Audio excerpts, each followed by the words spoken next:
اجازت ہے میں آصیب زدہ ہوں صدر ذی وقار، وہی آصیب جسے عیسائیوں نے بال کہا، یہودیوں نے للت کہا، عربوں نے غل کہا، مرد نے عورت کہا۔ یورپ کے مرد صدر ذی وقار جن کی عدالتوں میں ملزم عورتوں کو قیدی نہیں چڑیل بنا کر پیش کرتے تھے، وہ چڑیل جو دکھائی دیتی تھی، وہ چڑیل جو سنائی دیتی تھی، وہ پچھل پیری جس سے اپنے گھر کی دہلیز عبور کرنے کا گناہ سرزد ہوا، وہ آتما جو بھٹک گئی اور بھٹک کر کسی کی جان نہیں وہ اپنا حق مانگتی تھی،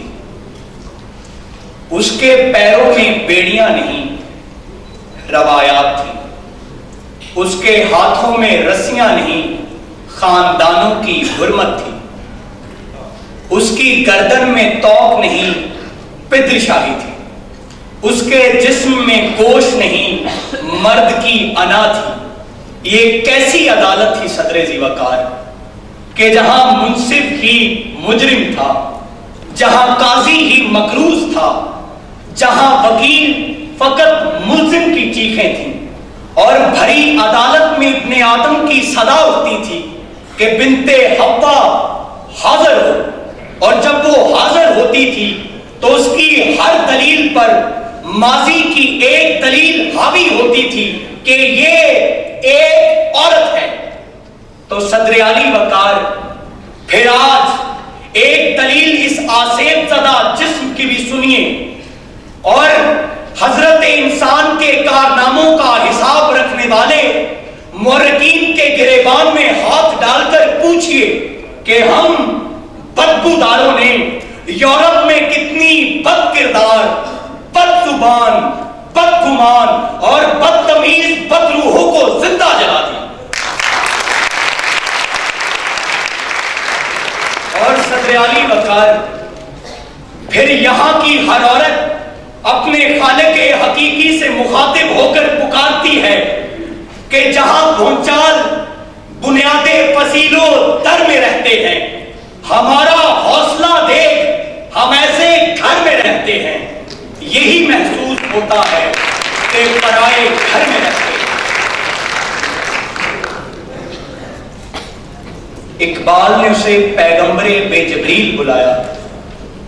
تو ہمیں حیرت ہوئی، اور ہم میں سے جب کسی نے اسے پڑھا تو اسے کافر، دہریہ اور لادین کہہ کر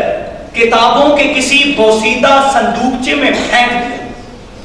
مگر جو لوگ اس کو سمجھ سکے وہ جان گئے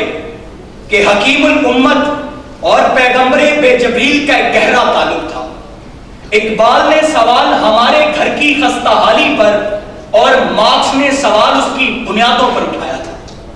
کیونکہ صدر علی وقار عرب کے بدو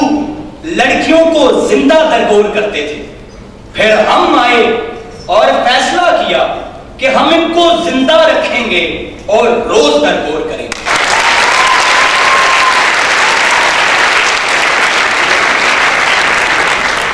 ہم نے اس کو ایسا درجہ دیا کہ اسے دیوی، ماتا اور لکشمی کہنے والے بھی نہ دے سکے، ایسی چیز کا درجہ کہ جس کا شکم امت بڑھاؤ، دین پھیلاؤ، خود ساختہ حکم الہی کی تعمیل کا ذریعہ بن گیا، ایسا درجہ کہ جس کی خصلتیں زمین کی عورت کو بد کردار اور بہشت کی عورت کو حور بنا دے، ایسا درجہ کہ صدر علی وقار، ایسا درجہ کہ جسے اپنی پارسائی اور مرد کی بے حیائی ثابت کرنے کے لیے انہی 4 پارسا مردوں کی ضرورت پڑے، ایسا درجہ کہ جس پر اتنے ستم کی اجازت ملی کہ ہڈی نہ ٹوٹے، ایسا درجہ۔ ہم نے اس کو وہ درجہ دیا کہ کہ ہمارے ایمان کے محافظوں نے ممبروں پر بیٹھ کر خود تو گالیاں سنائیں مگر اسے ناقص العقل قرار دیا. اتنا درجہ، ارے اتنی عزت کون بخشے گا کہ جہاں ہم نے انسانوں سے ایک گواہی مانگی وہاں ان سے 2 گواہی. اتنا درجہ صدر ذی وقار. تو پھر میں آج کیوں نہ کہوں کہ آج میرے بھی اس آسیب زدہ جسم کو جلا دیجئے، کیونکہ میں بھی کافر ہوں، سر پھرا ہوں، مجھے مار دیجئے. سوچنے لگا ہوں، مجھے مار دیجئے. کرتا ہوں اہل جماعت دستار سے سوال، گستاخ ہو گیا ہوں، مجھے مار دیجئے. یہ ظلم ہے کہ ظلم کو کہتا ہوں صاحب ظلم، کیا ظلم کر رہا ہوں، مجھے مار دیجئے. پھر اس کے بعد شہر میں ناچے گا ہو کا شور، میں آخری صدا ہوں.